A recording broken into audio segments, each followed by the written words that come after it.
Alhamdulillahi wa kafa wa salamun ala ibadihi alladhina istafa. Asyhadu an la ilaha illallah wahdahu rabbi la syarika lah. Wa asyhadu anna Muhammadan abduhu wa rasuluh. Qala Allah ta'ala fi kitabihil karim ba'da a'udzu billahi as-sami'il 'alim minasy syaithanir rajim. Ya ayyuhalladzina amanu taqullaha haqqa tuqatih wa la tamutunna illa wa antum muslimun amma ba'd. Allahumma inna nas'aluka ilman nafi'an wa rizqan tayyiban wa amalan mutaqabbala. Ya hayyu ya qayyum bi rahmatika nastaghith aslih lana sya'nana kullah wala takilna ila anfusina tarfata ain. Para hadirin, akhwat wa ummahat fillah rahimani wa rahimakumullah. Alhamdulillah, kita bersyukur kepada Allah Subhanahu wa taala pada kesempatan ini Allah kembali memberikan kemudahan kepada kita untuk melanjutkan pelajaran kita masih di pembahasan Kitabut Tauhid alladzi huwa haqqullah 'alal 'abid, karya Syekhul Islam Al-Imam Al-Mujaddid Muhammad At-Tamimi An-Nazdi Al-Hambali alaihi rahmatullah. Ibu-ibu yang dirahmati Allah, kita sekarang akan masuk di bab yang keempat. Halaman berapa di situ?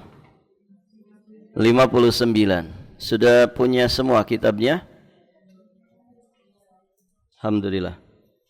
Baik, ibu-ibu yang dirahmati Allah, bab yang keempat, qala al-muallif rahimahullahu ta'ala, babud du'ai ila syahadati an la ilaha illallah. Babud du'a ila syahadat an la ilaha illallah. Bab dakwah kepada kalimat syahadat la ilaha illallah, menyeru manusia kepada syahadat la ilaha illallah. Ibu-ibu yang dirahmati Allah, sebelum kita membahas dalil-dalil yang beliau sampaikan di dalam bab ini, terlebih dahulu kita akan sedikit membahas tentang muqaddimah dari bab ini. Di dalam bab ini ada sekitar 3 dalil, Bu, ya. Ada sekitar 3 dalil. Satu dari ayat Al-Quran, kemudian 2 dalil dari hadis Rasulullah sallallahu alaihi wa alihi wasallam. Baik, ibu-ibu yang dirahmati Allah,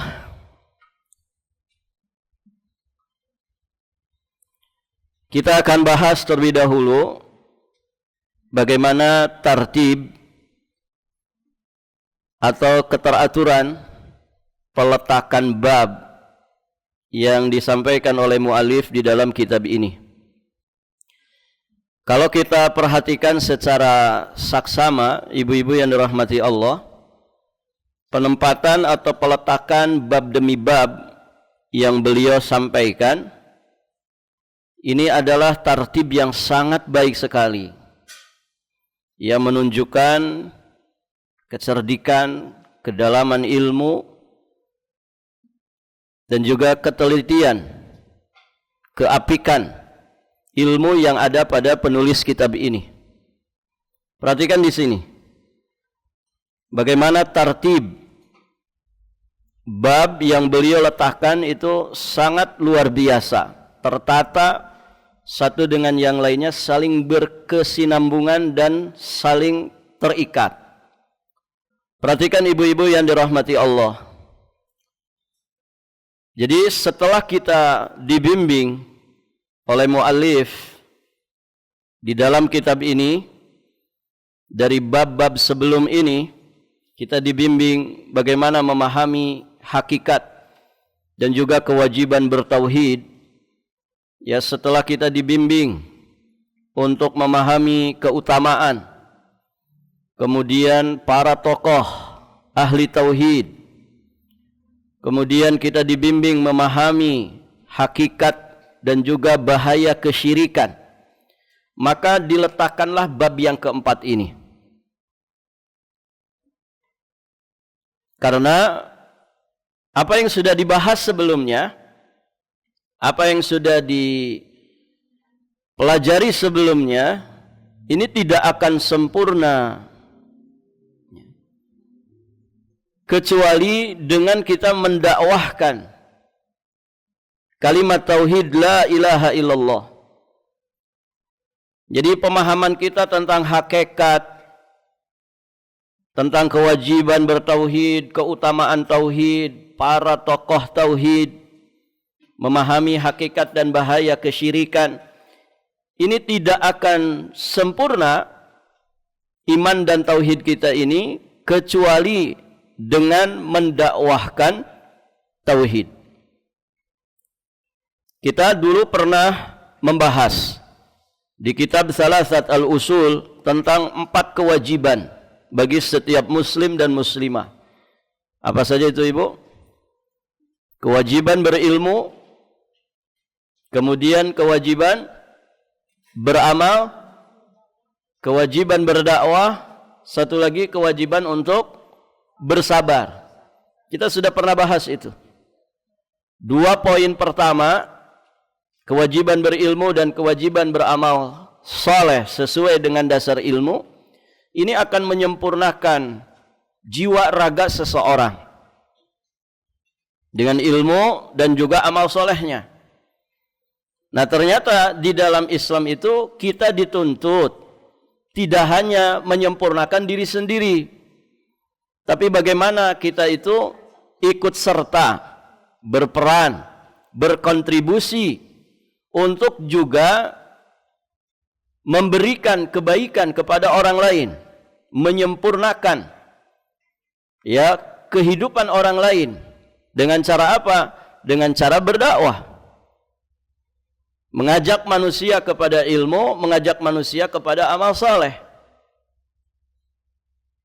Jadi ilmu dan amal soleh akan menyempurnakan jiwa dan raga seorang hamba. Kemudian berdakwah kepada kebenaran, berdakwah mengajak manusia supaya sabar di dalam keistiqomahan, ini akan menyempurnakan orang lain.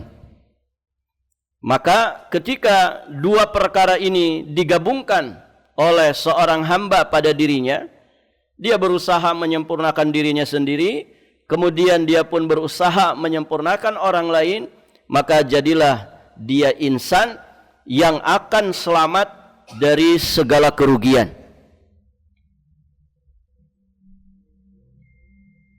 Nah, pun demikian dalam bab tauhid ini, tidak akan sempurna iman dan tauhid seseorang yang sudah dia pelajari, yang sudah dia pahami hakikatnya, keutamaannya, dia sudah mengenali para tokohnya, bahkan dia memahami hakikat dan juga bahaya kesyirikan. Ini tidak akan sempurna kecuali dengan kita berperan, ikut serta, punya kontribusi di dalam mendakwahkan tauhid itu sesuai dengan apa yang Allah Subhanahu wa taala mudahkan untuk diri kita. Barakallahu fikum. Maka jika 2 perkara ini terkumpul, kita selalu berusaha bertauhid kepada Allah, meninggalkan kesyirikan, kemudian kita pun berusaha mendakwahi manusia, terutama orang-orang terdekat kita, supaya sama-sama bertauhid kepada Allah dan menjauhkan kesyirikan. Insyaallah kita semua akan selamat dari yang namanya kerugian. Kerugian untuk lahir dan batin kita, kerugian untuk dunia dan agama kita, bahkan kita akan selamat dari segala bentuk kerugian di akhirat nanti. Makanya Allah Subhanahu wa taala berfirman di surat Al-Asr. Pada hafal Bu surat Al-Asr? Alhamdulillah ya. Dari semenjak kecil kita hafal. Ya dulu kalau pulang sekolah, ya mesti baca surat Al-Asr. Ya, ibu ngalamin enggak? Kalau pulang sekolah, ayo anak-anak sebelum pulang kita baca dulu surat Al-Asr. Ada yang ngalamin, Bu? Berarti Anda sudah tua gitu. Baik. Ibu yang dirahmati Allah, apa itu isi Al-Asr itu? Allah Subhanahu wa taala berfirman, ba'da a'udzubillahi as-sami'il 'alim minasyaitonir rajim, bismillahirrahmanirrahim, wal 'asr. Demi masa. Sebagian mufassir mengatakan wal 'asr itu maknanya waktu asar. Demi waktu asar. Innal insana, sesungguhnya manusia, lafi khusr, benar-benar tenggelam di dalam kerugian. Siapapun tanpa terkecuali. Baru kemudian Allah kecualikan. Illal ladzina amanu wa amilus salihat wa tawassaw bil haqq wa tawassaw bis sabr. Kecuali orang-orang yang beriman, orang-orang yang beramal saleh, orang-orang yang tawassaw, saling wasiat mewasiati, saling nasihat menasehati dengan kebenaran, dan juga nasihat menasehati dengan kesabaran. Inilah 4 poin yang tadi di awal kita jelaskan. Kewajiban berilmu, kewajiban beramal soleh, kewajiban berdakwah, ya kewajiban bersabar. Iman dan amal soleh ini akan menyempurnakan seorang hamba pada jiwa dan raganya sendiri. Ya, sedangkan tawassaw bil haq, tawassaw bis sabr, ini adalah upaya untuk juga ikut serta menyempurnakan orang lain. Maka ibu-ibu yang dirahmati Allah, tartib bab yang beliau petakan di dalam kitab ini sangat luar biasa baik sekali. Ya, urutannya, tartibnya ini luar biasa. Jadi mengarahkan kita kepada pola pemahaman tentang tauhid yang sangat baik sekali, sehingga ilmu tentang tauhid ini benar-benar bisa tertata rapi. Baik, ibu-ibu yang dirahmati Allah, dan demikianlah ya, Allah dan Rasulnya mendorong umatnya untuk menjadi umat yang senantiasa berusaha mendakwahkan kebaikan, apalagi kebaikan tauhid. Ya, kuntum khaira ummatin ukhrijat linnas ta'muruna bil ma'ruf wa tanhauna 'anil munkar wa tu'minuna billah. Kalian itu adalah sebaik-baik umat yang dikeluarkan, diciptakan oleh Allah Subhanahu wa taala. Ya, untuk apa? Untuk berdakwah kepada manusia.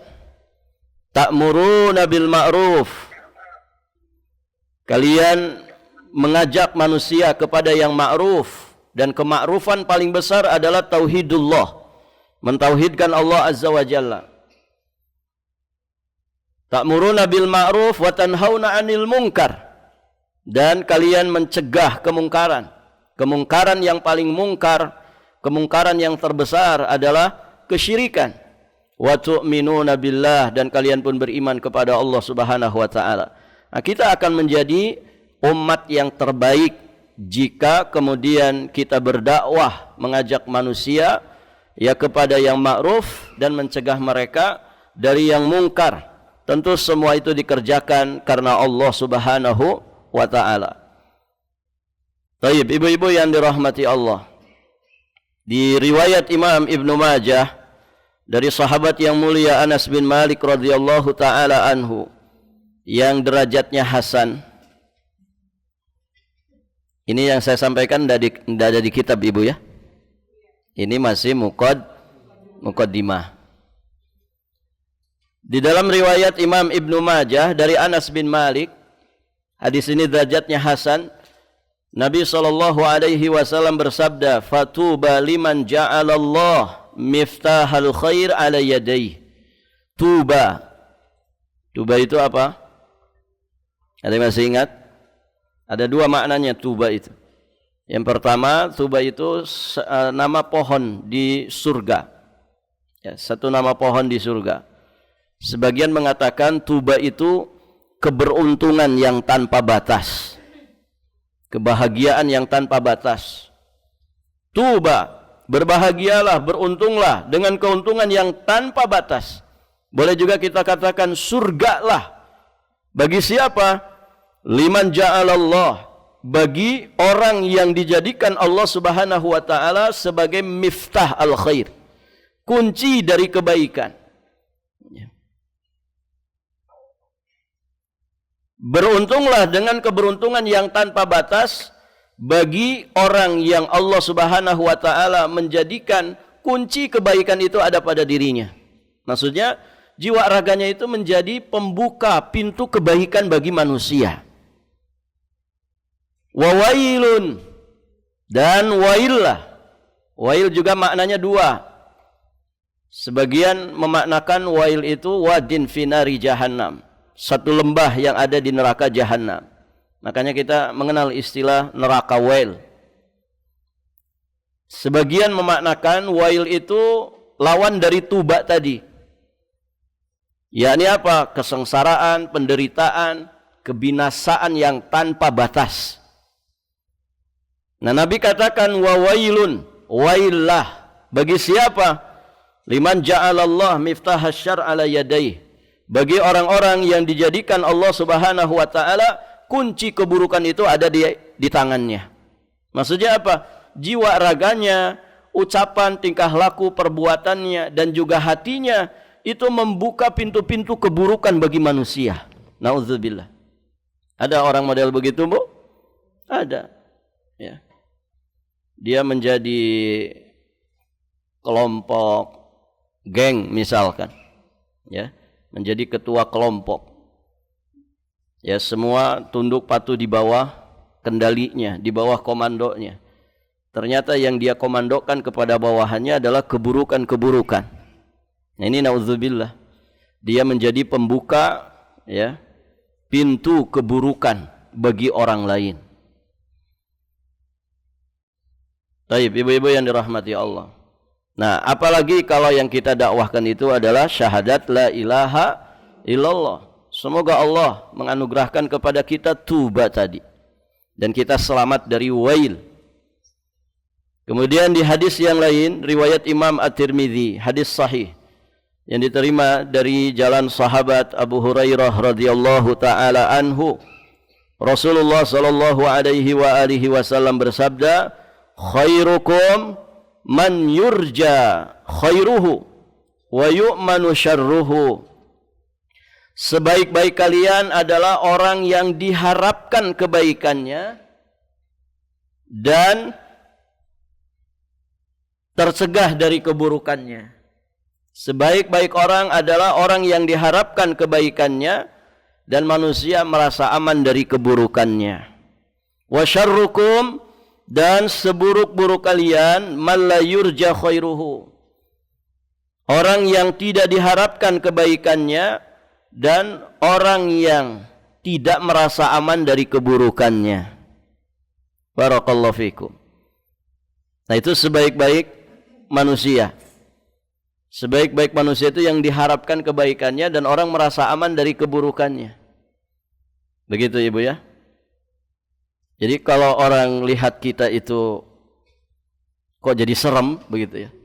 Jadi takut, jadi menghindar, ya, takut dicopet, takut dijahilin, takut dizalimi, berarti kita ini bermasalah, seburuk-buruk manusia. Barakallahu fikum. Ada enggak orang takut sama ustadznya? Takut sama ustadznya. Kalau lihat ustadz itu serem begitu. Kenapa? Takut dites hafalan gitu. Ya, ibu-ibu yang dirahmati Allah. Ya, jangan takut sama yang mengajarkan kebaikan, jangan takut. Ya, istilahnya bukan takut mungkin ya, segen. Barakallahu fikum. Ya. Kalau orang mengajarkan kebaikan, jelas ya diharapkan kebaikannya dan orang merasa aman dari keburukannya. Kan gitu Ibu ya. Kadang dengan apa ya? Orang itu kan penampilan tuh kadang punya indikasinya gitu. Kita kalau misalkan jalan ya, lagi sendirian jalan tiba-tiba papasan sama orang yang bertato misalkan ya. Hidungnya ada antingnya, dia pakai kangkalung rantai yang gede gitu ya. Celananya celana lepis ya, compang-camping ya, sobek di sana sini. Jaketnya jaket kulit yang juga sudah robek di sana sini. Begitu kan? Wajahnya penuh tato. Kira-kira kita papasan dengan orang kayak gitu, Ibu, ngeri enggak? Ngeri kan? Ngeri. Artinya apa? Ya, penampilan itu bisa memberikan pengaruh. Nah, sebaik-baik orang itu kata Nabi yang diharapkan kebaikannya dan orang merasa aman dari keburukannya. Jadi kalau bersama orang ini kita itu jadi betah. Kita itu jadi adem, kita itu merasa tenang. Ya. Kalau misalkan bersama dengan orang ini, Masya Allah, faidah-faidah ya ilmiah kita dapatkan, ya, pelajaran ibrah ya begitu berlimpah kita dapatkan dari orang ini. Nah, itu sebaik-baik manusia. Ya. Dan ibu-ibu yang dirahmati Allah, tidak ada kebaikan yang diharapkan, keburukan yang kemudian kita merasa aman darinya, kecuali dari orang-orang yang memang menebarkan kebaikan, kemudian mencegah manusia dari keburukan. Siapa mereka? Ya para da'i. Orang-orang yang menyeru kepada kebaikan, mencegah manusia dari keburukan. Siapa da'i terbaik? Rasulullah Muhammad sallallahu alaihi wasallam. Para sahabat begitu betah berada di majelis beliau. Ya, jangankan sahabat, musuh-musuhnya saja luar biasa. Ibu-ibu yang dirahmati Allah, segan ya kepada beliau. Taib. Nah, maka dakwahkan tauhid ini, ajarkan tauhid ini. Apa yang Allah mudahkan untuk kita, ya, sehingga kita mendapatkan fadilah-fadilah yang tadi kita sebutkan. Kita mendapatkan tuba. Kita juga digolongkan oleh Allah Subhanahu wa taala sebagai khairun nas, ya, sebaik-baik manusia. Karena ibu yang dirahmati Allah, sebagaimana sudah kita bahas, bahwa di antara fadilah tauhid itu, tauhid ini akan membimbing kita kepada rasa aman. Aman lahir, aman batin, aman dunia, aman agama, aman ya di alam barzah, bahkan kita akan aman di kehidupan akhirat. Dan keamanan ini termasuk nikmat yang paling penting, nikmat yang paling mendasar bagi kehidupan manusia. Ibu, kenapa bisa nyaman kita belajar seperti ini? Salah satu di antara sebabnya apa? Nikmat keamanan. Nikmat keamanan. Coba kalau tidak aman, ada bencana alam, ada musibah, ada teror, begitu ya. Kita tidak mungkin bisa duduk-duduk dengan nyaman seperti ini belajar tentang agama Allah. Ini nikmat aman, luar biasa. Aman lahir, aman batin. Ya. Aman perut kita, begitu kan? Semuanya pokoknya aman. Maka keamanan ini akan memberikan ketentraman. Barakallahu fikum. Nah, itulah tauhid. Ya, tauhid itu membawa kita kepada keamanan, terutama keamanan batin. Ahli tauhid itu, ibu, tidak merisaukan masa depan. Yang dia risaukan hanyalah nasibnya nanti di akhirat. Adapun merisaukan dunia, ahli tauhid itu enggak merisaukan dunia. Wong dunia sudah dijamin. Kalau orang kemudian merisaukan dunia, nah ini bermasalah kualitas tauhid dan juga keimanannya. Barakallahu fikum. Taib, ibu-ibu yang dirahmati Allah. Di sini perhatikan di kitab ini, penulis rahimahullahu ta'ala, beliau menjelaskan beberapa faidah di footnote.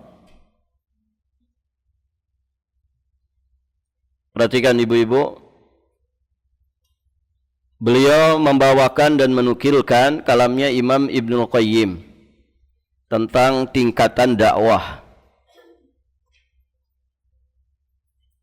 Jadi dakwah itu jika melihat kepada kondisi para mad'u, mad'u itu orang yang menjadi sasaran dakwah. Istilahnya mad'u. Kan ada da'i. Da'i itu apa? Orangnya, orang yang berdakwah. Da'i itu penyeru, orang yang berdakwah. Pekerjaannya apa? Aktivitasnya disebut dakwah. Orangnya disebut da'i. Sasaran dakwahnya, objek dakwahnya disebut apa, Bu? Mad'u. Paham ini ya? Orang yang berdakwah apa namanya? Da'i. Kegiatannya disebut dakwah. Kemudian sasaran dakwahnya, objek dakwahnya disebut mad'u. Paham istilah ini ya? Baik. Nah, kata Imam Ibnu Qayyim Al-Jauziyah alaihi rahmatullah, melihat kepada keadaan para mad'u ditinjau dari sisi keadaan para mad'u, maka tingkatan dakwah itu ada 3. Nah, ini kita mulai bahas di kitab ya. Mukadimahnya sudah Ibu ya. Lihat di kitabnya ada di situ. Di footnote. Kalau di sini footnote nomor berapa? 32 ya. Jadi ditinjau dari sisi keadaan para mad'u atau objek sasaran dakwah, maka dakwah itu terbagi menjadi 3 tingkatan. Yang pertama, mad'u yang mencari kebenaran.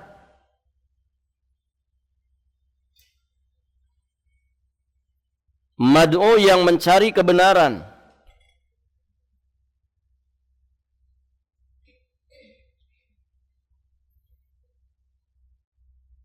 Dan mencintai kebenaran. Artinya karakternya memang sudah seperti itu. Ada mad'u itu yang memang dia sudah keadaannya sudah dalam keadaan dia sedang mencari kebenaran, cinta kepada kebenaran, lebih mengutamakan kebenaran dan tidak terpengaruh dengan yang lainnya. Maka mad'u seperti ini, ibu-ibu yang dirahmati Allah, kita dakwahi dengan cara hikmah. Mad'u yang keadaannya seperti itu, kita dakwahi dengan cara yang hikmah. Hikmah itu bijaksana. Ya, harfiahnya artinya bijaksana. Kemudian tidak perlu ya dia ditegur ya dengan keras, tidak perlu mad'u seperti itu didebat ya. Karena memang pembawaannya dia sudah senang mencari kebenaran, mencintai kebenaran, dan dia tidak terpengaruh ya dengan yang lainnya ketika dia sudah mendapatkan kebenaran itu. Maka cara mendakwahinya adalah bil hikmah, ya dengan cara yang hikmah. Jangan ditegur terlalu keras, kemudian juga jangan selalu didebat. Barakallahu fikum. Nah, mudah-mudahan kita ada di poin ini. Gitu ya. Artinya kita ini mad'u yang memang selalu mencari kebenaran, ya cinta kepada kebenaran, dan kalau sudah tahu yang hak, kita lebih mengutamakan yang hak ini daripada yang lainnya, tidak terpengaruh dengan yang lain. Maka ini didakwahi dengan cara yang hikmah. Tidak butuh kita menegurnya dengan teguran yang keras, apalagi mendebatnya. Nah, ini keadaan mad'u yang pertama. Keadaan mad'u yang kedua, mad'u yang memang dia terjerumus dalam kebatilan, sibuk membela lawan dari kebenaran. Lawan dari kebenaran apa? Batil. Jadi mereka yang terjerumus ke dalam kebatilan dan dia berusaha melawan kebenaran.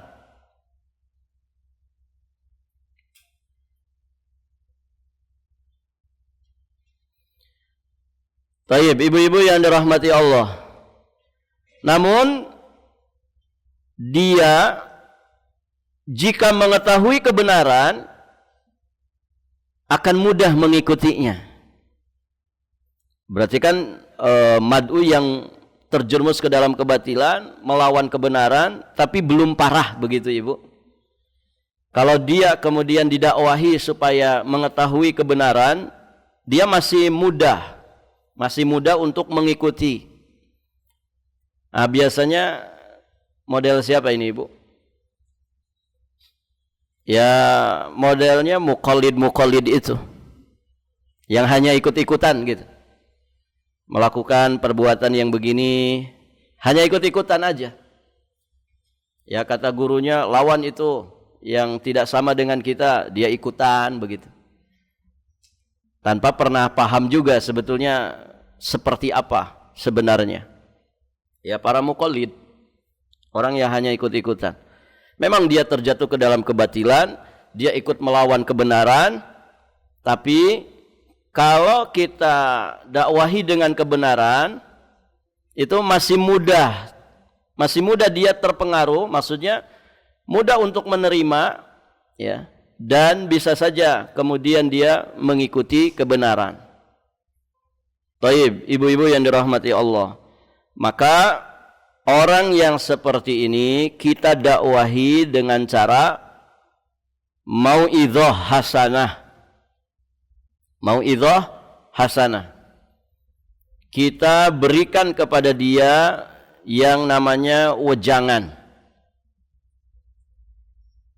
Wejangan yang baik, kemudian ya peringatan, dan juga motivasi. Suntikan semangat, dan juga kita sampaikan kepada dia tentang wa'id. Ya, wa'id itu ancaman-ancaman yang diberitakan di dalam syariat. Baik, ibu-ibu yang dirahmati Allah. Nah itu tingkatannya ya, tingkatan kedua. Jadi ada mad'u yang memang cara mendakwahinya dengan hikmah, ada juga mad'u yang cara mendakwahinya dengan mau'idhah hasanah. Mesti dia mendapatkan wejangan, ya, mendapatkan pengajaran dengan cara yang terbaik. Dia mesti disuntik motivasinya, ya, disuntik semangatnya, kemudian juga diberikan ya informasi tentang wa'idullah azza wajal, ya, ancaman-ancaman yang diberitakan oleh Allah Subhanahu wa taala. Baik, ibu-ibu yang dirahmati Allah. Nah ini model kedua dari keadaan mad'u. Nah ada tingkatan yang ketiga, mad'u yang jelas-jelas menentang. Baik, ibu-ibu yang dirahmati Allah.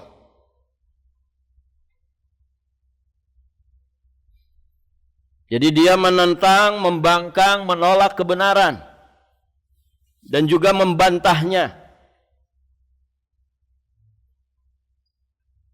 Nah, orang seperti ini cara mendakwahinya adalah wajadilhum billati hiya ahsan. Orang seperti ini didebat dengan cara yang baik. Ya, didebat dengan cara yang baik.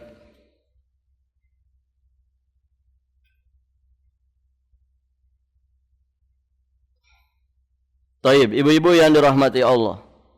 Dan tiga tingkatan dari dakwah ini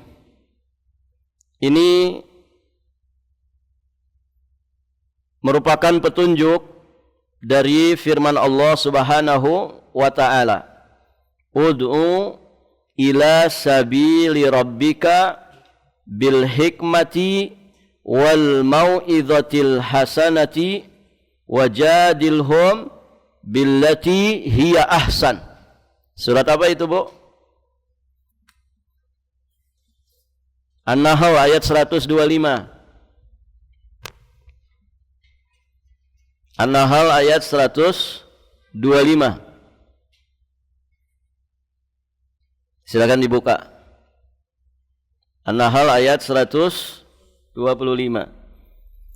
Ud'u ila sabili rabbika bil hikmati wal mau'izatil hasanati wajadilhum billati hiya ahsan. Ada ayatnya? An-Nahl 125. Ud'u, ajaklah, dakwahilah manusia ila sabili rabbika, ya, supaya mereka menempuh jalan Rabbmu. Dengan cara apa? Bil hikmati, dengan cara hikmah. Tadi cara hikmah ini lebih tepat kepada mad'u yang keadaannya bagaimana? Yang memang dia mencari kebenaran, cinta kepada kebenaran, dan kalau sudah mengetahui kebenaran, sudah menemukan kebenaran, dia tidak gampang terpengaruh. Artinya tidak terpengaruh dengan kebatilan. Maka mendakwahinya dengan cara hikmah. Ya, tidak usah terlalu keras. Begitu ya. Apalagi di debat. Memang dasarnya mereka bawaannya baik, sedang mencari kebenaran, mencintai kebenaran dan mengutamakan kebenaran ketika mereka sudah tahu tentang kebenaran itu. Kemudian yang kedua, wal mau'izatil hasanah, wejangan yang baik, peringatan yang baik. Barakallahu fikum. Suntikan semangat dan menyampaikan tentang ancaman-ancaman Allah. Bagi siapa ini? Bagi mad'u yang apa, Bu? Yang memang dia sudah terjerumus ke dalam kebatilan. Namun jika dia kemudian diingatkan supaya kembali ke jalan yang benar, dia akan mudah mengikutinya. Barakallahu fikum. Nah, ini ya seperti para muqallidun. Orang-orang yang hanya taklid saja. Kemudian yang terakhir, wajadilhum billati hiya ahsan. Berdakwah dengan mendebat, bermujadalah dengan cara yang terbaik. Nah, ini cocok untuk mad'u yang bagaimana? Yang membangkang, menolak, menentang kebenaran, atau bahkan dia membantah kebenaran. Maka kita bantah dengan hujah yang hak. Jika dia kembali, maka tentu itulah yang diharapkan.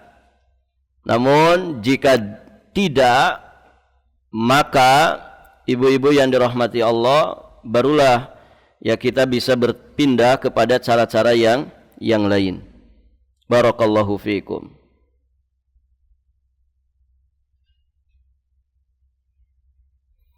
Kemudian di sini Syekh juga menukilkan penjelasan Syekh Abdurrahman bin Muhammad bin Qasim. Beliau mengatakan bahwa dakwah kepada agama Allah itu harus memenuhi dua syarat. Dakwah kepada Allah harus terpenuhi dua syarat. Pertama apa? Hendaklah dia melakukannya dengan ikhlas, karena mengharap wajah Allah semata. Yang kedua, hendaklah dilakukan sesuai dengan sunnah Rasulullah sallallahu alaihi wasallam. Jelas ini. Karena dakwah itu ibadah yang sangat besar. Kalau ibadah-ibadah yang lain, bahkan semua ibadah mesti dengan dua pondasi ini, dua tonggak asasi diterimanya amal ibadah ini, maka lebih-lebih lagi ibadah yang namanya dakwah. Ini ibadah yang sangat mulia.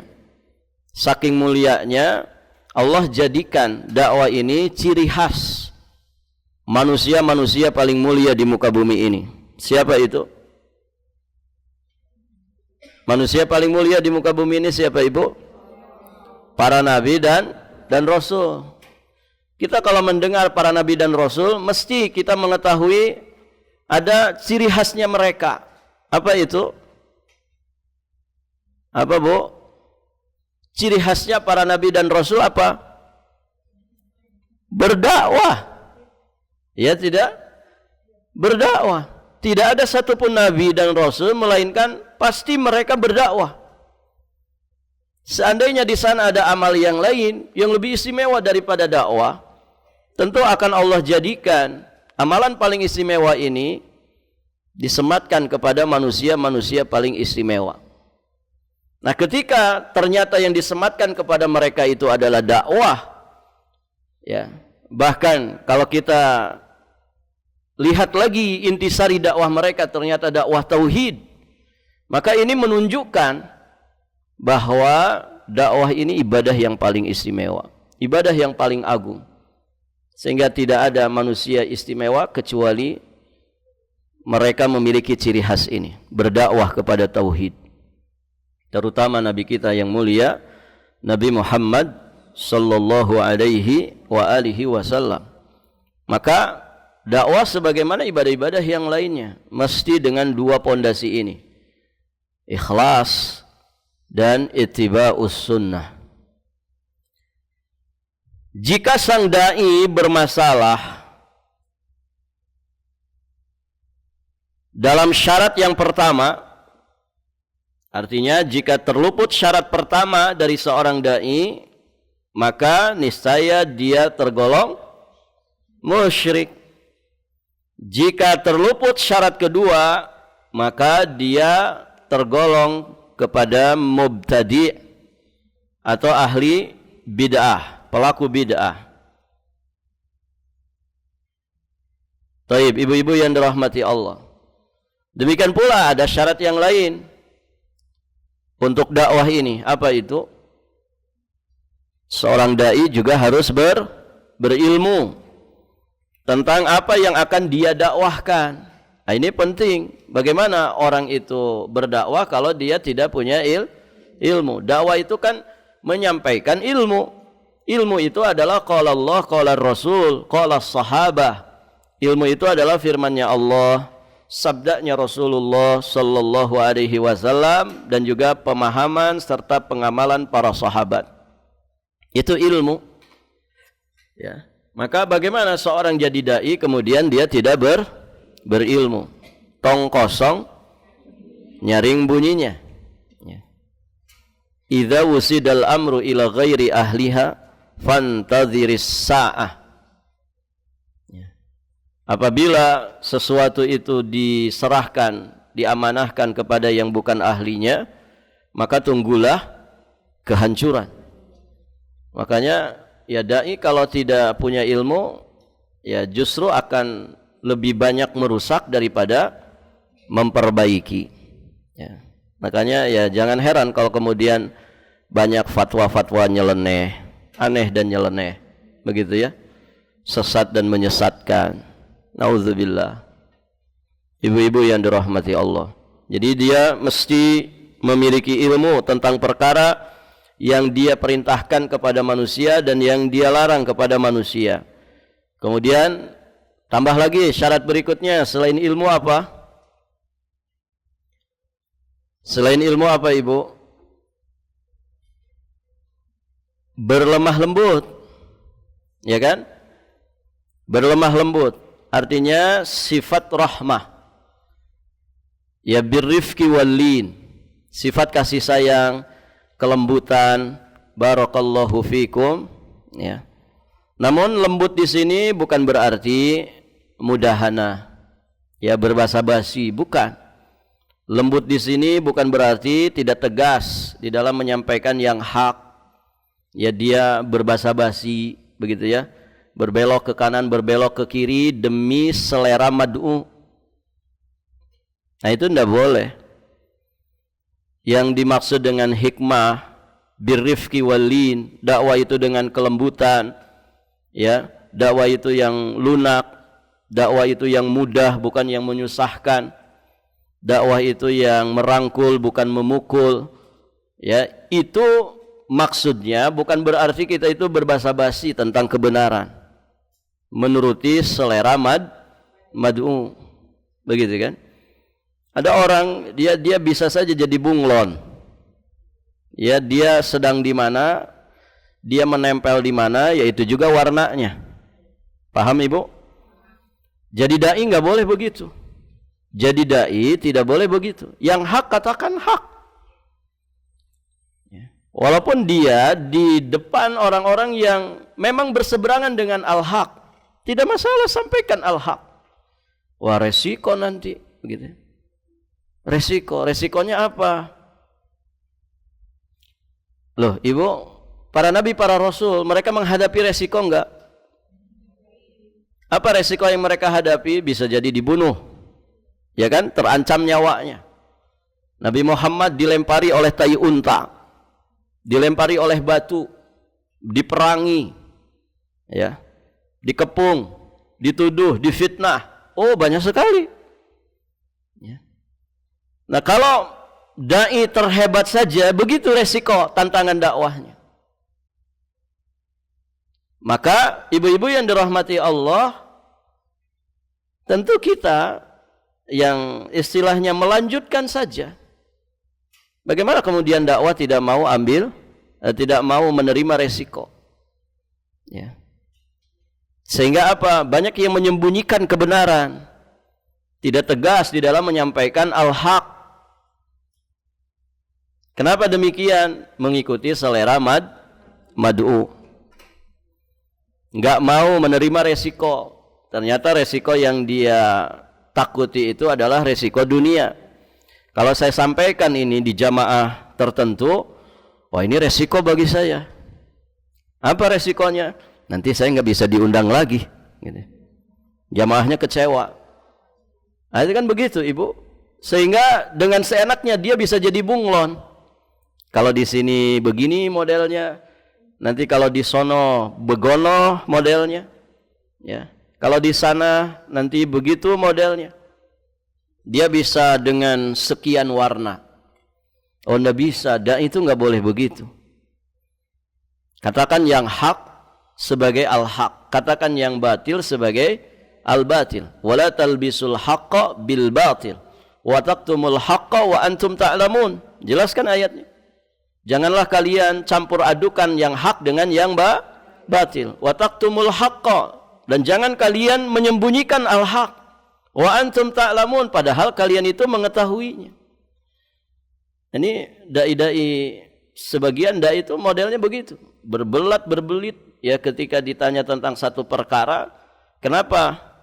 Ya karena kalau kemudian secara tegas letterlock disampaikan, ini resiko bagi dia. Nanti jamaahnya kabur, dia tidak akan diundang lagi.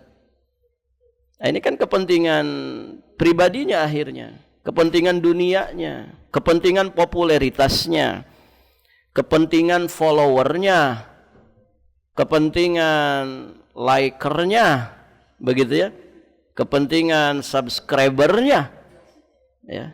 Ini sudah fitnah dunia semuanya. Nasallallahu al-afwa wal afiyah wassalam. Taib, ibu-ibu yang dirahmati Allah. Demikian mukaddimah yang beliau sampaikan sebelum masuk ke dalam bab ini. Jadi ada 4 syarat yang paling mendasar untuk orang itu menjadi da'i. Apa tadi, Bu? Apa, Bu? Ikhlas, ittiba'us sunnah, kemudian dia memiliki ilmu dengan apa yang akan didakwahkan. Satu lagi apa? Berlemah lembut. Berlemah lembut. Tadi kita sampaikan berlemah lembut di situ bukan berarti mudahana. Mudahana itu berbasa-basi, ya, demi mengikuti selera mad'u, sehingga dia menyembunyikan kebenaran, ya, dan dia na'udzubillah, ya, mengorbankan kebenaran itu demi mendapatkan kepentingan dunianya.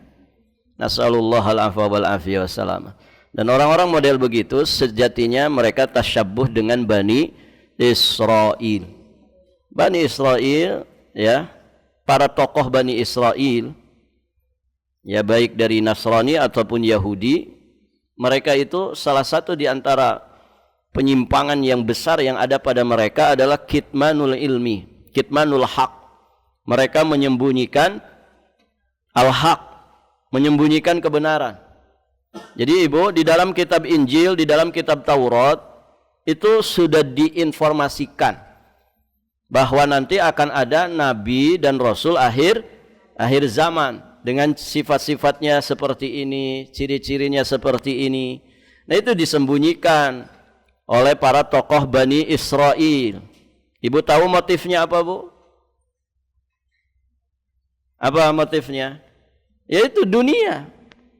Nah, mereka itu kan suka membacakan kitab di momen-momen tertentu, di acara-acara tertentu. Mereka diundang untuk membacakan Alkitab. Nah, mereka itu sembunyikan itu tentang itu. Kenapa? Khawatir nanti kalau beneran datang itu Rasul akhir zaman, mereka nggak laku lagi. Mereka nggak diundang lagi. Jadi yang model-model begitu itu sudah ada pendahulunya. Nah, itulah para tokoh Bani Israel. Nasallallahu al-afwa wal afiyah wassalam. Demikian ibu-ibu yang dirahmati Allah. Saya kira cukup dulu sampai di sini. Kita bahas muqaddimahnya saja dulu. Insyaallah taala nanti kita lanjutkan kepada pembahasan dalil dari bab ini yang disampaikan oleh penulis. Ada satu ayat dan ada dua hadis yang beliau paparkan di dalam bab yang keempat ini. Baik Ibu, saya kira cukup sampai di sini. Kita akhiri dan kita tutup dengan doa kafaratul majlis. Subhanakallahumma bihamdik, asyhadu an la ilaha illa anta astaghfiruka wa atubu ilaik. Wassalamualaikum warahmatullahi wabarakatuh.